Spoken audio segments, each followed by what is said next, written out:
irmãos, tudo bem? Bom, nós vamos dar início a mais uma aula, agora de literatura, e nós vamos falar hoje sobre o trovadorismo. O trovadorismo surgiu na Idade Média, na Europa.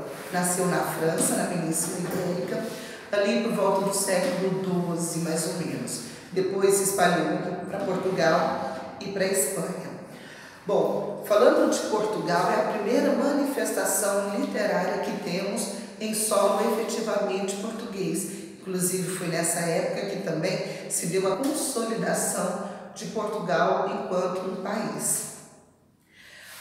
Ainda dentro dessa contextualização histórica, nós temos o feudalismo, né? Na época ainda era muito comum na Europa o feudalismo, onde nós tínhamos a relação entre os senhores feudais e os vassalos. Essa relação senhores feudais e vassalos é muito importante dentro do trovadorismo, porque vai fazer parte do tema, principalmente das cantigas de amor, porque o homem, ali nessas cantigas, o homem se declara vassalo do seu senhor, ou seja, da sua senhora, a quem ele declara o seu amor.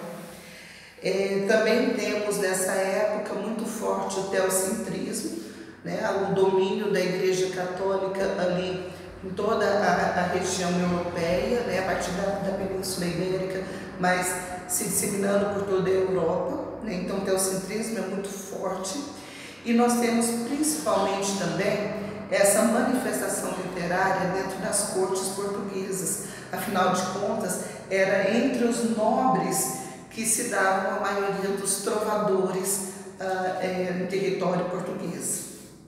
Bom, o trovadorismo teve início com uma cantiga chamada A Ribeirinha, e não se sabe ainda se foi em 1189 ou 1198, essa data ainda, ela não pode ser confirmada, mas o autor é Paio Soares de Taveroz. Então, a partir do momento em que ele compõe essa cantiga, A Ribeirinha, nós temos aí como data oficial o início do trovadorismo em Portugal.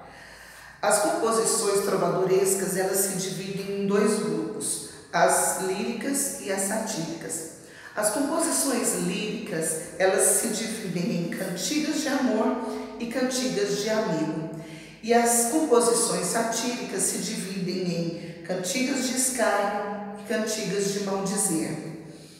As cantigas de amor, e vale ressaltar que recebe esse nome de cantigas, porque as composições na época eram feitas não com o propósito de ser declamado, como poesia declamada, eram feitas para serem cantadas, no acompanhamento de instrumentos de corda e às vezes até de coro musical. Então todas as composições nessa época eram nominadas cantigas por causa disso. Vamos falar um pouquinho sobre as cantigas de amor. Nas cantigas de amor, nós temos um eu lírico masculino, em que ele geralmente está lamentando o seu sofrimento de amor diante da indiferença da mulher amada. Então ele se coloca como uma posição inferior à mulher, ele diviniza essa mulher a ponto de estabelecer uma relação de senhor para vassalo. E ela, a mulher, ela é o senhor. E lembrando que nessa época em que a língua falada em Portugal nessa época era o galego-português, uma linguagem que se difere bastante do nosso português atual, não existia uma palavra para senhora. Então, nas cantigas de amigo, onde a gente lê senhor, na verdade ele está falando com a senhora, ou seja, com a mulher que ele diviniza, com a mulher que ele idolatra. Ele se manifesta através de um amor cortês, em que a mulher é sempre vista como merecedora de todas as atenções, todas as gentilezas e todas as considerações. Ele coloca-se em posição de inferioridade, na posição de apaixonado, e torna a sua cantiga quase sempre um lamento, uma expressão do sofrimento amoroso. Esse sentimento era chamado de coita. E essa insistência nessa temática acabava tornando ali essas cantigas de amor meio repetitivas. Vamos lá. A cantiga de amigo. Na cantiga de amigo, embora o autor fosse um homem, né, sempre o homem e a mulher ainda não tinha vez e voz ainda naquele momento, mesmo o autor sendo um homem, o eu lírico nas cantigas de amigo era um eu lírico feminino. E nessa cantiga de amigo, ela se declara, né, ela lamenta a ausência desse amigo, que na verdade, amigo aqui é amante, né, é o amado que ela tem. E em tom de confidência, normalmente a mãe ou as amigas, ou até algum elemento da natureza, como por exemplo o lago, a cachoeira, a flor, a árvore, a fonte, as ondas, o mar, ela sempre se dirige a esses elementos, falando metaforicamente dessa relação entre os namorados, né? Por isso, algumas vezes, não sempre, mas uma temática comum nessas cantigas de amigo é a conotação erótica, né? Dada essa relação íntima entre os amantes. Dentro dessas cantigas de amigo, nós temos uma elaboração estética diferente, porque ela é de origem um pouco mais popular. Então, as estrofes são mais repetitivas, há presença de refrão, a presença também de paralelismo, né? O que é um paralelismo? É quando a estrutura da frase se repete, mudando apenas um termo, uma palavra ali, e caracteriza o paralelismo. Bom, vamos para as cantigas satíricas.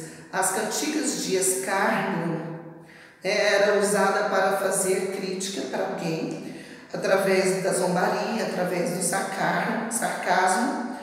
E esse escárnio era identificado como uma sátira indireta, ou seja, tentava encobrir a agressividade através de uma indireta, de uma ambiguidade.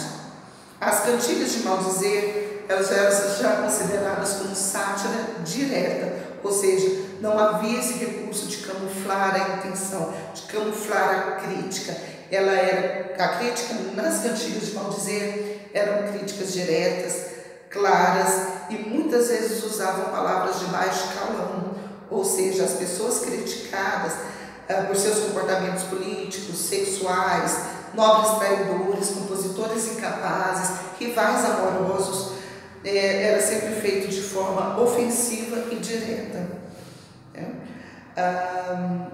Eram muitas vezes essas composições satíricas, tanto a de maldizer quanto a de escárnio, era considerada como leitura marginal. Afinal de contas, elas circulavam por lugares um pouco mais populares, como as feiras, as tabernas, as periferias urbanas. Então, ela era mais considerada como uma literatura marginal.